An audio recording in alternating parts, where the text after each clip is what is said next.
Altın nesil öteden beri bütün düşünürlerin hayallerinde tasavvur ettikleri, planlarını yaptıkları, az çok kitap okuyanlar bilirler, Ütopya yazarlarının mütemadiyen tasvir edip durdukları nurlu, bereketli bir nesil demektir. Campanella bu nesilden bahsediyordu.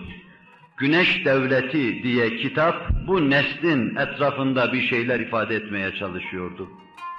Eflatun Cumhuriyeti'nde böyle bir nesilden bahsediyordu. Thomas More böyle bir nesli anlatıyordu. Bütün işçi hareketlerinin önünde Orta Çağ'da proletarya hareketlerini idare eden bütün düşünürler hep bu kurtarıcı nesilden bahsettiler. Bizim İslam filozofu Farabi, o da böyle bir nesli tasvir ediyordu. El-Medinetül Fadıla eserinde. Fazıl şehir, faziletli insan eserinde bu faziletli nesli anlatmaya çalışıyordu.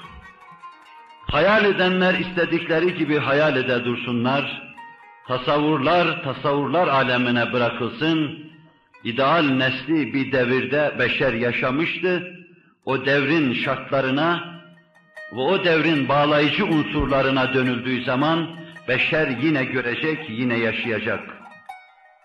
Filizlerini gördüğümüz, cennet asa bir baharın müjdesi mahiyetinde müşahede ettiğimiz pırıl pırıl nurani, bereketli bir neslin gittiğimiz, gördüğümüz her yerde karşımızda arz-ı didar etmesi, bize istikbalde çok nurlu, bereketli bir neslin işe vaziyet edeceği kanaatini vermekte, fikrini vermektedir.